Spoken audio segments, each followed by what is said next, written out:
Hello বন্ধুরা, good morning. পূর্ণিমা HK ব্লগে সবাইকে জানাই অনেক অনেক স্বাগত, অনেক অনেক ভালোবাসা। আজ আমার কাছে একটা বিশেষ দিন, সেটা কি পরে বলছি। তার আগে বলি, অনেক দিন পরেই ভিডিও দিলাম, কারণ তোমাদের দাদাভাইয়ের শরীর খারাপ ছিল। তো কেন আজকে বিশেষ দিন? কারণ আমার ছেলের আজকে জন্মদিন। ছোট করেই অনুষ্ঠান হবে, যেহেতু তোমাদের দাদাভাইয়ের শরীর খারাপ। তো তোমরা সবাই আশীর্বাদ করো। এই যে আমি ঠাকুর ঘরে চলে এসেছি স্নান টান করে। সারাদিন কী কী করবো সব নিয়েই চলে এসেছি। নতুন একটা যে দেখো, সকাল সকাল পুজো করে নিয়ে তারপরে দিনটা শুরু করব, যেহেতু জন্মদিন। এই যে সব পুজো রেডি করা হয়ে গেছে, মন্দিরেও পুজো দিয়ে এসেছি, শুনতেই পাচ্ছ ঘন্টা। তো চলো বন্ধুরা, এই যে আমার গোপুসোনাকে কাল ছিল মহালয়, নতুন জামা পরিয়েছি, নতুন পাগড়ি পরিয়েছি। কেমন লাগছে অবশ্যই কমেন্ট করে জানিও। সকাল সকাল পুজো টুজো করেই দিনটা শুরু করলাম। তো চলো বন্ধুরা, দেখো রান্নাঘরে চলে এসেছি। প্রথমে ওইদিকে পায়েস বসিয়ে দিয়েছি, আর সকালে কফি করে দিলাম, ও খেলো। এখন একটু বললো ডাল পুরি খাবে, তো ডাল পুরি আর সোয়াবিন আলুর তরকারি করে দেবো, আর ওর বাবাকে ঢেঁড়স আলু ভাজা রুটি করে দেবো। তো চলো বন্ধুরা, দেখি টান টান করে সমস্ত কাজ বাজ সেরে নিয়েছি, তোমাদের বললাম। এই যে ডাল পুরি করবো বলে দেখো পুরটা রেডি করে নিয়েছি। আর এদিকে চালটাকেও ভিজিয়ে দিয়েছিলাম, আর ময়দা না, ও আটার খাবে, সেই জন্য আটাও মাখিয়ে নিয়েছি। দেখো এখন পুরিগুলো ভাজছি এদিকে, আর এদিকে পায়েসটাও বসিয়ে দিয়েছি। এই যে পুরিটা ভেজে নিচ্ছি, এদিকে সোয়াবিন আলু কষাটা হয়ে গেছে, তো করে নিই সব। চলো, এই যে খাবার রেডি হয়ে গেছে, চলো খাবারটা দিয়ে দিই। মোটামুটি হয়ে গেছে, এই খাবে বলেছে, তো এই খাবারটাই দিয়ে দিই। আর অন্য কিছু করিনি, পরিস্থিতি অন্যরকম। প্রতি বছরই কাউকে না কাউকে বলি, এই বছরই প্রথম কাউকে বলতে পারছি। এই যে বন্ধুরা, কথা বলতে বলতে অনেক কিছুই রান্না করে ফেলেছি। দেখো 5 রকম ভাজা হয়ে গেছে। এই যে দেখো, উচ্ছে ভাজা, আলু ভাজা, পটল ভাজা, বেগুন ভাজা, ঢেঁড়স ভাজা, চাটনি হয়ে গেছে, এদিকে পায়েসও হয়ে গেছে। আর এই যে পোলাও বসাবো বলে সব রেডি করে নিয়েছি। কড়াটাকে ভালো করে গরম করছি, তারপরে সব কিছু করবো। তো চলো বন্ধুরা, দেখতে থাকো। দেখো পোলাওর জন্য কাজু কিশমিশগুলো আগে ভেজে নিচ্ছি। আর এদিকে চালটাও একদম ঝরঝরে করে শুকনো করে নিয়েছি। কড়াইতে ঘি, গরম মশলা দিয়ে দিয়েছি। তো চলো ঝটপট করে নিই পোলাওকে। এই যে দেখো, এবারে কড়াইতে গোটা গরম মশলা, তেজপাতা সব দিয়ে পোলাওয়ের চালটাকে ভালো করে ভেজে নিচ্ছি। আমি তো এইভাবেই করি। দেখো পোলাওটা মোটামুটি হয়ে এসছে, একটু রস মরে গেলেই হয়ে যাবে। চলো পোলাওটা করে নিই, তারপরে মাংসটা।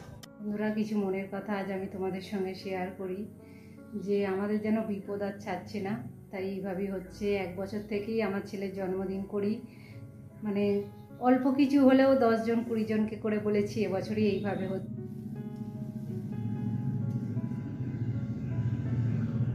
দেখো বন্ধুরা, দেখো মাংসর মশলা কষানো অলমোস্ট হয়ে এসছে, তেল ছেড়ে দিয়েছে।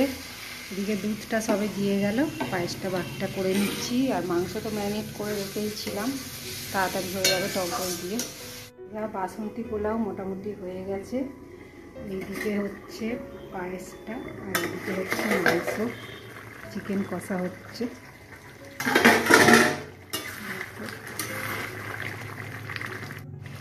যে চিকেনটা কষা হচ্ছে, এদিকে মোটামুটি হয়েই এসেছে। একটু পরে আলু দিয়ে দেবো।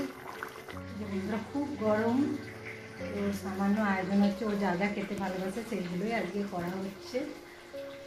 আর এবছরের পরিস্থিতিটা অন্যরকম, কী আর করা যাবে। তো চলো বন্ধুরা, দেখাবো। বাতাসা দিয়েই পায়েসটা করছি, কারণ সবাই চিনি এখন কেউই খায় না। আর এদিকে মাংসটাও মোটামুটি কষানো হয়ে এসেছে,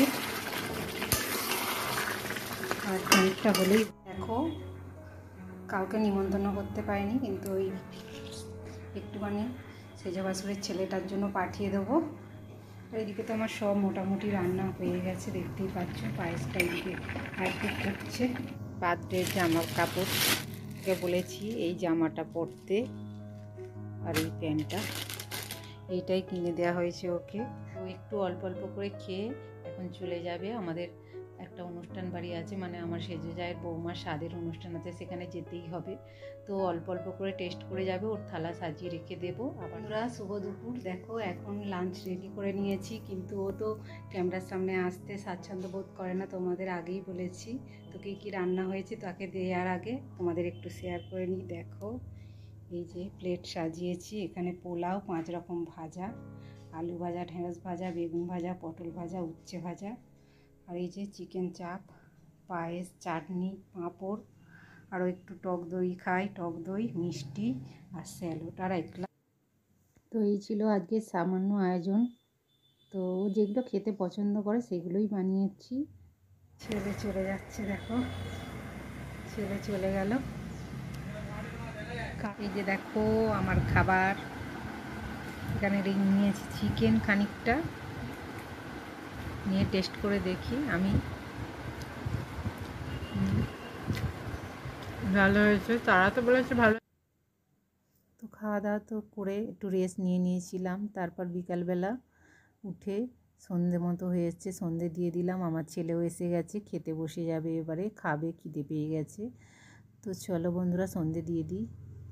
তো সন্ধে টন্ধে দেওয়া হয়ে গেছে, তো আমার ছেলেকে এখন খেতে দিয়ে দিয়েছি। দেখো ও টিভি না দেখলে খেতে পারবে না, এনে ঘরে বসেই একটুখানি প্রদীপ আর ধূপটা জ্বেলে দিয়েছি, একটু চন্দনের ফোঁটা দিয়েছি। তো খেতে বসে গেছে, লুকিয়ে ভিডিও করেছি।